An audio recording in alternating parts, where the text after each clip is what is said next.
And now I want to bring in CBS News national security analyst Aaron MacLean. And Aaron, thank you for your time. So the president said on Fox that he doesn't know if America has the stomach for taking Kharg Island. But then there's this question of what would that actually entail if he does go ahead with that plan? Yeah, well, I confess I was surprised to see the returned focus to Kharg Island of all the various escalatory measures that the president might want to threaten. First of all, it would be a substantial deployment.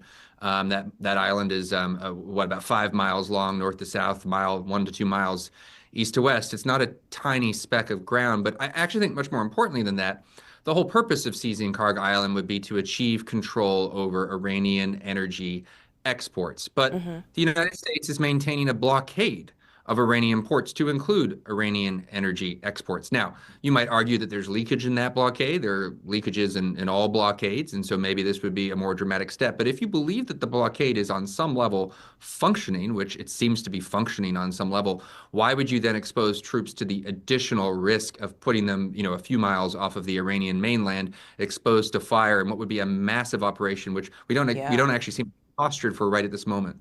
Yeah, that's a very good point that I would not have thought about, Aaron. So how do these new strikes help the U.S. achieve its objective?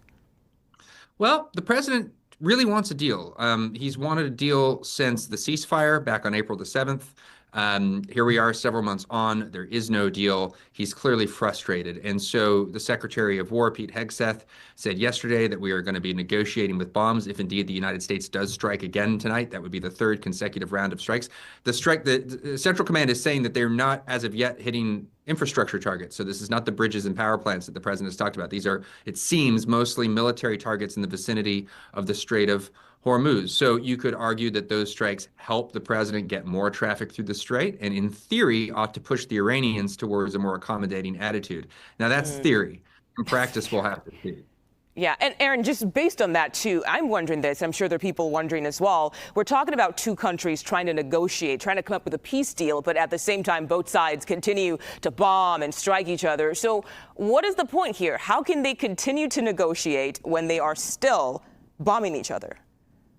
It's a great question, and I understand that, for a lot of people, war sort of exists in one space and diplomacy in another space. The linkage between the two is really nothing new or particularly innovative on the president's part. It's just very dramatic when the violence is sort of these dramatic exchanges of ballistic missiles and airstrikes from the U.S. Air Force. I grant it's a jarring contrast, but it's remarkable. You would think that if war and diplomacy were two totally disassociated things, that the fighting would lead to the cessation of talks. But here at CBS News, we are reporting that these talks through a Qatari channel are continuing. So apparently both sides are happy to combine the two.